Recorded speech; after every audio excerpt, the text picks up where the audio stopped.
You know, we were at the tent last week, and a 90-year-old man who was present in the days of Paelting, present in the days of Benson Idahosa, he came and he told us, the reason we can't have revival is because of sin.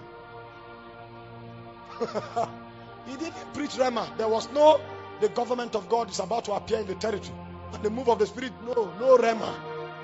The reason we don't have revival is because there is sin. The reason we don't have revival is because there is no truth in the church. So because God gives the man influence over 2,000 people, he comes to the altar and he stands like this and he says,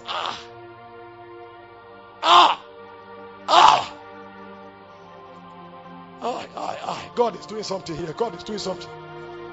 Come and take this handkerchief, divide it into 20. The first 20 people that carry it should drop 1 million. There's a move. That is what he spends the economy of influence on, to raise money for his appetite. And then you say you are waiting for revival. So they pieces his hanky into 20, and then he gets 20 million from handkerchief of 10 naira. So that is revival. I'm feeling power in my leg. The first 20 people that will touch my leg, something will rest on them. Empty your pocket, empty your pocket. That's revival. So the reason we are laboring in prayer, Lord, anoint us, and then those garbage is in our heart. You want God to anoint you with a lie. You become a thief, a legitimate thief on the altar.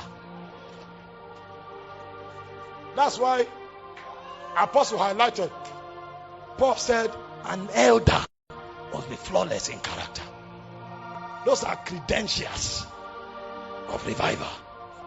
Do you know the power God invests during revival?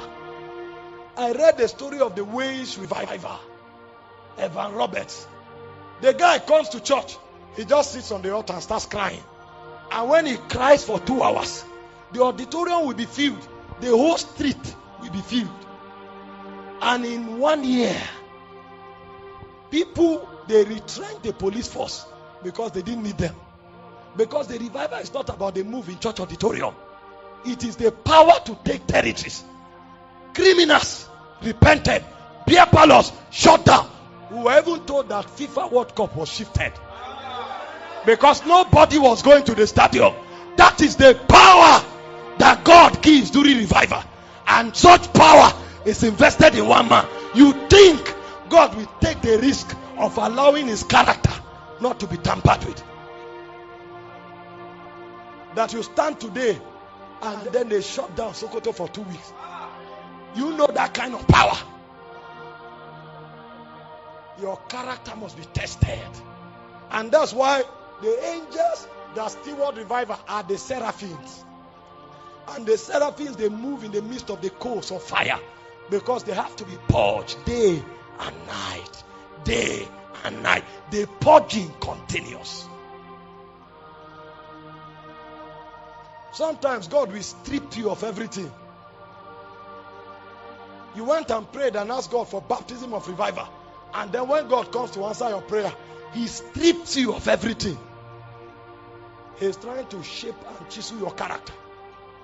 You know, sometimes you come for a meeting because people are clapping. You now came like this. You didn't do anything wrong, but you are high-minded. And when you are empowered, that high-mindedness can stop the move of God. So what God will do is that he will take you and hide you in his armpit for 2 years. You will be praying for visibility. God will not answer you. The day you are broken and you say, Lord, I'm sorry, then you have 30 invitation, because it's not about invitation, it's about character. We don't know how to have power with God. Power with God is not raising the dead, because in the realm of God, men don't die. There is something deeper than raising the dead. That's why I say a man that can keep his tongue is stronger than a man that can take a city. So when God wants to give you a grace that takes a city, he will first of all regulate your tongue.